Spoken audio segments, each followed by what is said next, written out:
Buddhism क्यों निकलता है तो बुद्धिस्ट बना दो, बुद्ध विहार बना दो। क्यों बनाने परेशानी है? क्यों परेशान हो रहे कि एक यूज करो? मैं कहता हूँ वही तो बात है, इसीलिए फिर आपस में लड़ाने का काम कर रहे हैं। लड़ाने का नहीं, लड़ाने का नहीं, लड़ाने की बात है सर। अगर यथा स्थिति जो है वही यथा स्थिति रहनी चाहिए। यथा स्थिति कैसे रहेगी? अगर आपके घर पे कोई कब्जा कर लेगा आप उसे बाहर निकालेंगे, कहेंगे रह तू, मैं घर छोड़ के। आप बताइए, आप जिसको पाकिस्तान प्यारा था 1947 के पहले वो पाकिस्तान चले गए ना। क्या हिंदुस्तान में सभी के आस्थाओं का देश है? ऐसा नहीं आप कहीं भी दावा, लाल किले पे दावा ठोक दीजिए, हम ताजमहल पे दावा ठोक दीजिए। ये भी करवा लीजिए। केरल में हुआ, केरल में हुआ कि हिंदुओं को तुम हमसे बच के रहो।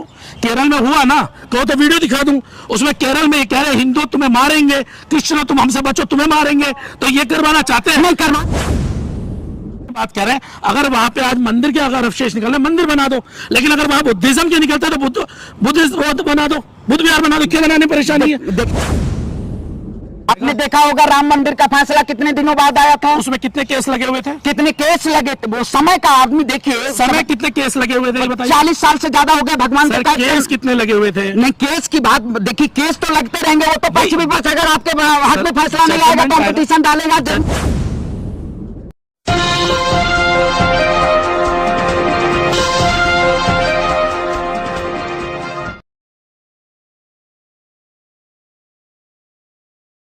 नमस्कार, मैं सरदार बलविंदर सिंह, आप देख रहे हैं नीला सलाम न्यूज़। हमारे साथ है प्रखर प्रवक्ता, आपने बहुत सारे चैनल्स पे इनकी आवाज़ को सुना होगा। हमारे साथ पांडे जी हैं, और पांडे जी कोई छोटा मोटा नाम नहीं है। लगातार सरकार को घेरने की जब भी बात आती है, पांडे जी बड़ी तेज़ी से आते हैं और अंदर से बात निकालते हैं और धप्पा करके चले जाते हैं। तो आज पांडे जी से बात करेंगे। सीधी बात है, पहली बार हमारी चैनल पर डिबेट हो रही है तो उस पर हम बात करेंगे। सबसे पहले पांडे जी, चैनल पर स्वागत है आपका। आपका भी बहुत बहुत धन्यवाद कि आपके ऐसे प्लेटफॉर्म पे मुझे भी मौका मिला, आपने दिया, आपके लिए बहुत बहुत धन्यवाद, और आपके दर्शकों का भी बहुत बहुत धन्यवाद। पांडे जी, एक बात तो हमने देखी, जैसे अभी हाल में ज्ञानवापी एक बड़ा मसला बनता जा रहा है। आप लगातार ज्ञानवापी के ऊपर आपने अपनी राय रखी है। अब तो सबूत मिलने लगे हैं धीरे धीरे, और खुलने लगी हैं परतें कि वहाँ पर कहीं ना कहीं हिंदू मंदिर था। लेकिन मैं इसमें एक और बात जोड़ना चाहूँगा, अगर वहाँ पर हिंदू मंदिर था और वो साबित होता है, लेकिन वहीं पर एक पक्ष ने और दावा ठोका है कि वहाँ पे उससे पहले बौद्ध विहार भी था। तो अगर वो बौद्ध विहार था तो जिसका निकल रहा है, जिसका भी अगर निकले तो उसे देने में क्या परेशानी है आप लोगों को? देखिए, बिल्कुल ऐसी बात आनी नहीं चाहिए वकील, क्योंकि हम आज़ाद भारत में रहते हैं। 1947 के बाद भारत सभी के आस्थाओं का देश था, लेकिन ये कुछ लोग इस देश में आके जिन्होंने नफरत फैलाने का काम किया है, ये कहीं ना कहीं, मैं कहता हूं, जो लोग कहते हैं आखिर भारतीय जनता पार्टी इस देश को एक ऐसे पायदान पे ले जाना चाहती है। आप हिंदू शिवलिंग की बात करिए या बौद्ध की बात करिए। आप, मैं कहता हूं, प्रधानमंत्री विदेशों में भी जाते हैं, वो कहते हैं मैं बौद्ध की धरती से आया हूं, बौद्ध की धरती में युद्ध नहीं चाहिए।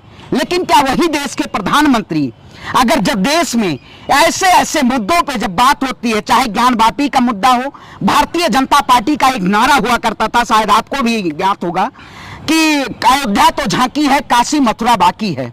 शायद उसी एजेंडे पे चल रही है। अब इनका नया नारा हो चुका है कि काशी मथुरा जारी है, ताजमहल की बारी है। ये कहीं ना कहीं इस देश की अस्मिता को, इस देश की एकता और अखंडता और संप्रभुता को ठेस पहुंचाने के लिए हम संविधान को मानते हैं, हम बाबा साहेब के संविधान को मानते हैं। संविधान ये कहता है कि जब इस देश के प्रधानमंत्री नरसिम्हा राव थे, उनके समय कार्यकाल में एक कानून बना था, पूजा स्थल एक्ट, और वही मोहन भागवत जी का भी बयान उठा के आप देख लीजिए, जो शायद इस देश में जहां से एक नागपुर से एक अफीम तैयार की जाती है, वो अफीम देश के जनता के सामने खीर के जरिए जहर परोसने का काम किया जाता है। ये कहीं ना कहीं दोनों पहलुओं को समझना होगा कि भारतीय जनता पार्टी आखिर एक तरफ कहती हम सबके साथ हैं और सबके विकास की बात करते हैं, एक तरफ उनके ही नमूने इस देश में भ्रांतियां फैलाने का काम करते हैं, सांप्रदायिक दंगे फैलाने का काम करते हैं, ताजमहल के अगेंस्ट पिटीशन डालने का काम करते हैं, कुतुब मीनार के दावा ठोकने का काम करते हैं। आखिर मैं कहता हूं, अगर इस देश में हर जगह खुदाई के जरिए अगर इस देश में कहीं ना कहीं मंदिर है, मैं कहता हूं हिंदुस्तान सभी की आस्थाओं का देश है, तभी विश्व आज हिंदुस्तान हम हिंदुस्तान में नहीं, मैं आपसे बात करूं भारत की। आप भारत पे रहिए, क्योंकि देश का संविधान इसे भारत कहता है, इंडिया दैट इज भारत। तो हम भारत से अलग नहीं होंगे, हम हिंदुस्तान पे नहीं जाएंगे, क्योंकि हिंदुस्तान तो एक जाति वर्ग के लोगों के लिए बन गया। देखिए, हिंदुस्तान और संविधान की बात हो रही है, बिल्कुल संविधान की बात हो रही है। देखिए, भारत और अंग्रेजी शब्द भी नहीं होना चाहिए। जैसे उसमें आप कोई भी प्रेस रिलीज देखिए, इंडिया भी बात होती है, हिंदुस्तान हो गया। आप कहे बिल्कुल कि जो हिंदू राष्ट्र की जो ये लोग कल्पना कर रहे हैं, ये कहीं ना कहीं हिंदुस्तान के एक ऐसे नजरिए से जोड़ने की और ये देश में जनता के प्रति एक ऐसे उदारवादी की तरफ से एक ऐसा वो करना, परोसना, ये कहीं ना कहीं भारतीय जनता पार्टी का एजेंडा रहा है। भारतीय जनता पार्टी का ही रहा, कांग्रेस का कभी नहीं रहा। नहीं, देखिए भारतीय इतिहास दर्ज है। मौजूदा में जो राजनीति हो रही है, मौजूदा में जो राजनीति हो रही है, आपने देखा होगा राम मंदिर के नाम पे, राम मंदिर के ताले जब खुलवाए गए, उसके बाद उसको भारतीय जनता पार्टी ने अपने एजेंडे में कैप्चर किया। राजीव गांधी जी के समय में ताला खुलवाया गया था, लेकिन इसको भारतीय जनता पार्टी ने कैप्चर किया।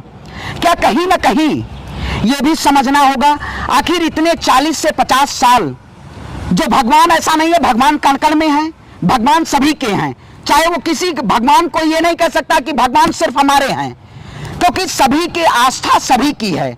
अगर आप क्या हो गया आज, ऐसे क्या जरूरत पड़ गई, क्योंकि आप विभिन्न मुद्दों को भुला के, जो शायद आपके एजेंडे में नहीं था, आपके एजेंडे में और सारे, ये आरएसएस के द्वारा सरकार चल रही है। अगर भारतीय जनता पार्टी, अगर इस देश के कहीं प्रधानमंत्री मोदी जी अगर अपने हाथ से डिसीजन लेते, तो ये लोग शायद, मुझे लग रहा है कॉर्पोरेट के जरिए सरकार चलाई जा रही है। अगर कॉर्पोरेट तंत्र की सरकार है, तो इसमें धार्मिक मुद्दों को भुना के ये कहीं ना कहीं इस देश की जनता को गुमराह किया जा रहा है और आवाम के साथ जुल्म किया जा रहा है। आपके लिए इस देश की सबसे बड़ी समस्या क्या है आपकी नजर में? मेरे नजर में इस वक्त देखिए, योग्यता के अनुसार कहीं ना कहीं देश में नौकरियां नहीं है। जो सरकार कहती थी, आपने देखा होगा प्रधानमंत्री जी ने जब 2019 में अपने ही पोडियम से उन्होंने एक नारा दिया था कि 2 करोड़ युवाओं को रोजगार मिलेगा। आखिर वो 2 करोड़ युवा रोजगार नहीं मिला, 12 करोड़ से ज्यादा युवा अनएम्प्लॉयड हो गए। आप सीएमआई की रिपोर्ट उठाइए, आप और सारे जो डेटा सर्कुलेशन जो रिपोर्ट देती है, आखिर आज नीति आयोग, योजना आयोग, जो ऐसे ऐसे विभागों को खत्म क्यों करना पड़ा? क्योंकि इस देश में लोकतंत्र का खात्मा करके ये राजतंत्र लाना चाहते हैं। इसीलिए मैं भारतीय जनता पार्टी के खिलाफ मुखर बिंदु से आवाज उठाता हूं, बुलंद होकर आवाज उठाता हूं। सर, मैंने कहा कि आपका जो एक, आपके नज़र में एक समस्या, जो सबसे इम्पोर्टेंट समस्या, वो क्या है आपकी नज़र में? इस देश को इस समय किस बीमारी से सबसे पहले लड़ना पड़ेगा? क्योंकि आपकी जब भी आप शुरुआत करते हैं हमेशा भारतीय जनता पार्टी, आप जब भी जाएंगे भारतीय जनता पार्टी, आप कभी कांग्रेस के ऊपर बात क्यों नहीं करते? कांग्रेस के में क्या क्या परेशानी नहीं रही? देखिए, मौजूदा मैंने जो देखा है, मौजूदा जो सरकार है, शायद हम उससे सवाल पूछेंगे, ये नहीं हम जाएंगे पूछने मुगलों से सवाल पूछने कि 800 साल पीछे मुगलों ने क्या किया था। प्रदेशों में सरकारें हैं कांग्रेस नहीं, सरकार देखिए, इस वक्त सरकारें बहुत सारे राज्यों में, देखिए सरकार की जो बात है, सरकार तो आती जाती रहती है, बहुत सारी सरकारें, लेकिन इस वक्त सवाल होना चाहिए, क्योंकि देश को एक नफरत के उसमें ले जाया जा रहा है। देश नफरत की श्रेणी में जा रहा है। सबसे पहले हमें देश के युवाओं को यह समझाने की जरूरत है, जो भारतीय जनता पार्टी आपको एक धर्म के नाम पे एक ऐसे एजेंडे पे ले जाना चाहती है। आप बताइए, मैं युवा हूं, अगर इस सरकार से रोजगार मांगूंगा तो सरकार क्या रोजगार की बजाय हमारे हाथ में भगवा झंडा देके, और किसी भी समुदाय के वो मस्जिदों पे जाके आप झंडा फहराइए? क्या देश के युवाओं के हाथ में ये कलम होनी चाहिए? आज बताइए, देश के युवाओं से ये कलम छीनी जा रही है। कितने लोग, शायद आप भी पत्रकार हैं, आपके पास कलम अभी नहीं लगी हुई है, होगी, हो सकता है आप वरिष्ठ पत्रकार हैं, हो सकता है, लेकिन मैं कहता हूं कलम आज के वक्त में कौन लोग कलम रखते हैं? कलम को छीना जा रहा है, गुलाम बनाया जा रहा है। हमारी आवाज को आप बताइए, अगर हम ट्वीट कर दें सरकार से, अगर बेरोजगारी पे, क्योंकि यही सरकार कहती थी बहुत हुआ युवाओं पे अत्याचार, अब की बार मोदी सरकार, इसी सरकार ने स्लोगन दिया था, बहुत हुआ किसानों पे अत्याचार, अब की बार मोदी सरकार।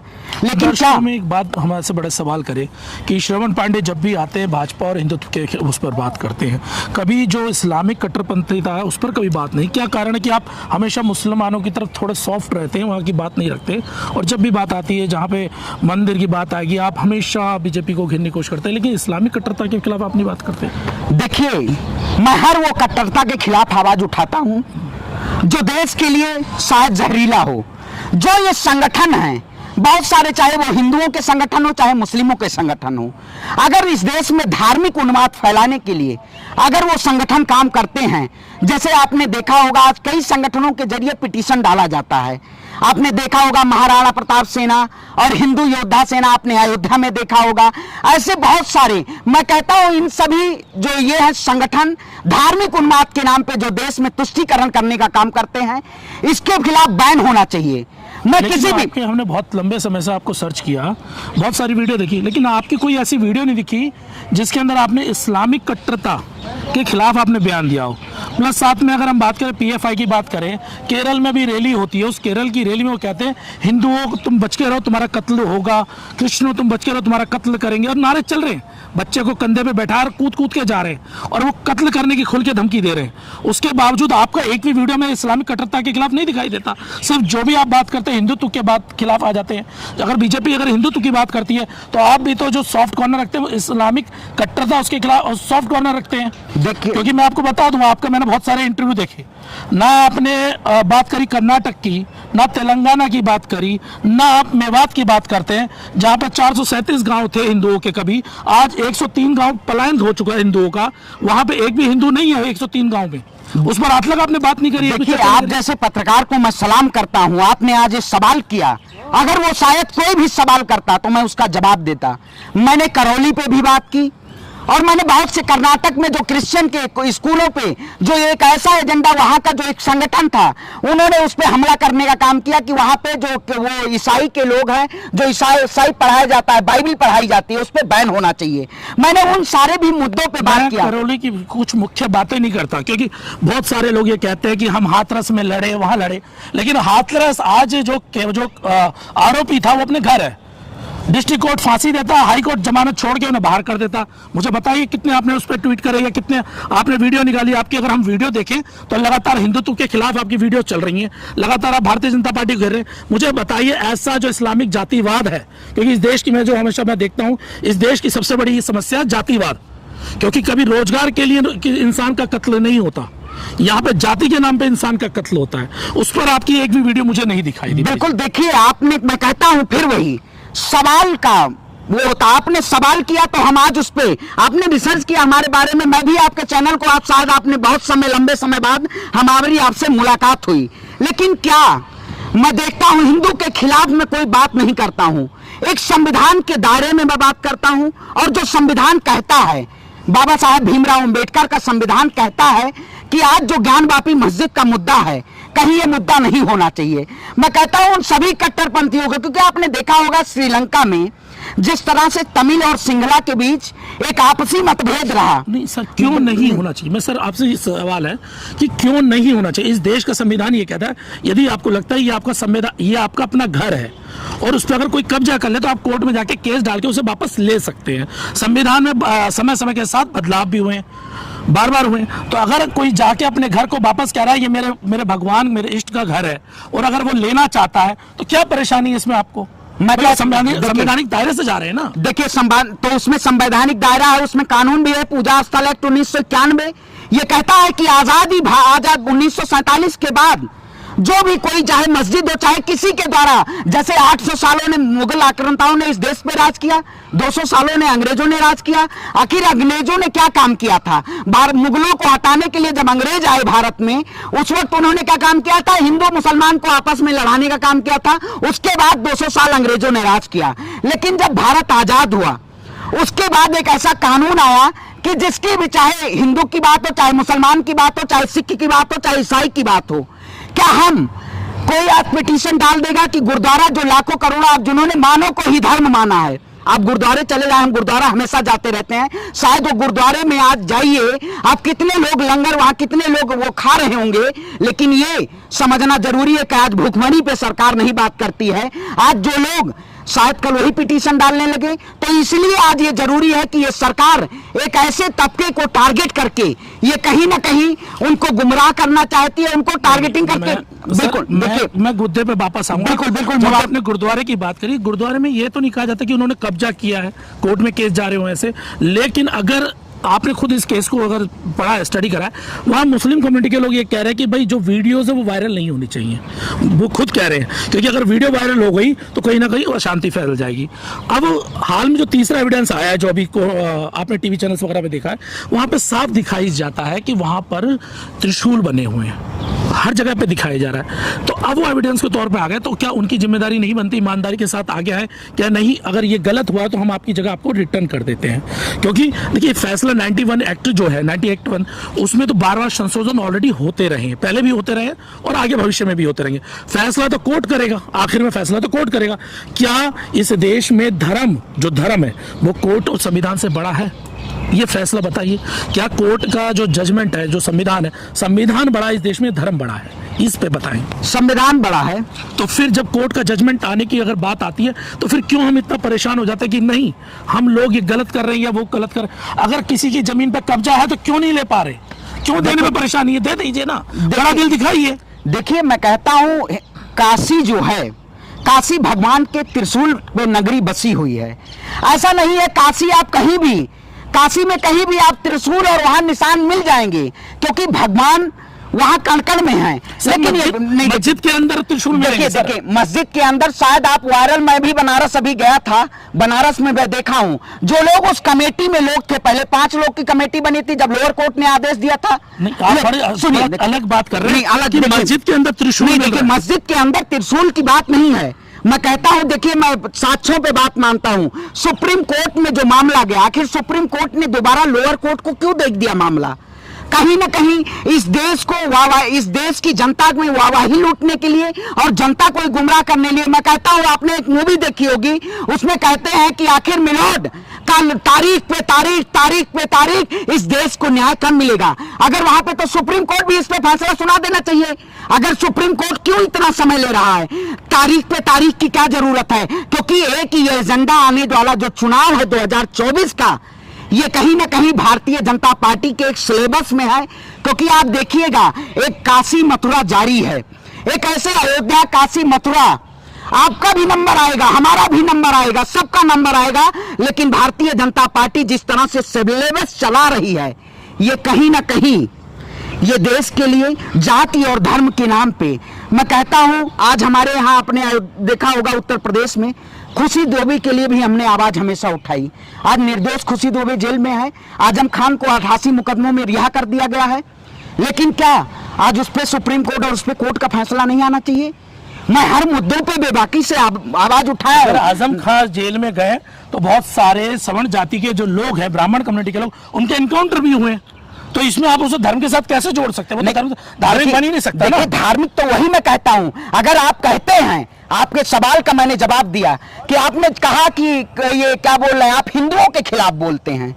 मैं ये कह रहा हूं कि कोर्ट अगर ये ऑर्डर करता है कि वो अगर वो मस्जिद नहीं, वो अगर मंदिर है, तो देने में क्या परेशानी है? आपको तो अपना दिल बड़ा करना चाहिए ना। मैं कहता हूं कोर्ट आदेश दे दे भाई, कोर्ट तारीख पे तारीख क्यों कर रहा है? तो अगर 6 केस लगेंगे, अगर बड़ा बैक टू बैक केस लगेंगे, तो कोर्ट तो सारे फैसले सुनाने के बाद रखेगा ना। सारे कोर्ट के जितने भी केस आए हैं उनको सुनने के बाद ही तो अपना जजमेंट सुनाएगा। आपने देखा होगा राम मंदिर का फैसला कितने दिनों बाद आया था, उसमें कितने केस लगे हुए थे? कितने केस लगे थे? वो समय का आदमी देखिए, समय कितने केस लगे हुए थे बताइए? 40 साल से ज्यादा हो गया। भगवान का केस कितने लगे हुए थे? नहीं, केस की बात देखिए, केस तो लगते रहेंगे, वो तो पक्ष विपक्ष, अगर आपके हाथ में फैसला नहीं आएगा, कॉम्पिटिशन डालेगा। जजमेंट नियम है, एक कानूनी नियम है। अगर आपको डिस्ट्रिक्ट कोर्ट से न्याय नहीं मिलता, आप हाई कोर्ट जाएंगे, बिल्कुल हाई कोर्ट में न्याय नहीं मिलेगा, आप सुप्रीम कोर्ट जाएंगे, वो तरीका है। लेकिन अगर उसमें अगर 36 केस लगा दिए जाएंगे तो उन्हें सुनने में तो समय लगेगा। लेकिन अगर वो फैसला हुआ, हम ये बात कह रहे हैं, अगर वहां पे आज मंदिर के अगर अवशेष निकले, मंदिर बना दो। लेकिन अगर वहां बुद्धिज्म के निकलते तो बुद्ध बना दो, बुद्ध विहार बना दो। क्यों बनाने परेशानी है? क्यों परेशान हो रहे कि एक यूज करें? मैं कहता हूँ वही तो बात है, इसीलिए फिर आपस में लड़ाने का काम कर रहे हैं। लड़ाने लड़ाने की बात है सर। अगर यथास्थिति जो है वही यथास्थिति रहनी चाहिए। यथास्थिति कैसे रहेगी? अगर आपके घर पे कोई कब्जा कर लेगा, आप उसे बाहर निकालेंगे, क्या रहतू में घर छोड़ के? आप बताइए, आप जिसको पाकिस्तान प्यारा था 1947 के पहले, वो पाकिस्तान चले गए ना। क्या हिंदुस्तान में सभी के आस्थाओं का देश ऐसा नहीं? आप कहीं भी दावा, लाल किले पे दावा ठोक दीजिए, हम ताजमहल में दावा ठोक दीजिए। ये भी करवा ताजमहल में जैसा दावत होगी। केरल में आपके हुआ, ताजमहल जैसे के पता- केरल में हुआ कि हिंदुओं को तुम हमसे बच के रहो, केरल में हुआ ना, कहो तो वीडियो दिखा दूं, उसमें केरल में ये कह रहे हिंदू तुम्हें मारेंगे, क्रिश्चियनों तुम हमसे बचो तुम्हें मारेंगे, तो ये करवाना चाहते हैं। नहीं करवाना नहीं, देखिए 437 में से सुनिए, तो यही बात मैं कहता हूँ, ये दो देश में 437 में मेवात के 437 गांव हिंदू थे, जो मैंने आपको बताया। 103 गांव से हिंदू पलायन कर चुका है, एक भी गांव के अंदर एक हिंदू नहीं है उस गांव में, और सबसे बड़ी आबादी दलितों की, वहां से भागने वालों की। तो बताइए अगर इस तरीके से चलेगा तो फिर कैसे इस देश में बिल्कुल वही कहता हूं मैं, सबसे बड़ा देश में नफरत की बात है। नफरत क्या एक ही तरफ है? दोनों तरफ मैं कहता हूं, दूसरे के लिए कौन बोल रहा है, दोनों सर? तरफ हम हमेशा बोलते आए हैं। आपने सवाल किया, आज मैंने बोला और हमेशा बोलेंगे, आप कभी भी सवाल करेंगे प्रखर, क्योंकि देखिए भारतीय जनता पार्टी को हमें क्यों लिखना पड़ता है। 2014 के बाद इस देश में जिस तरह से एक ऐसे नफरत का एक ऐसे बीज बोया जा रहा है, एक अफीम डाकिए मैं कहता हूं नागपुर की नारंगी और हैदराबाद की बिरयानी दोनों देश के लिए हानिकारक है।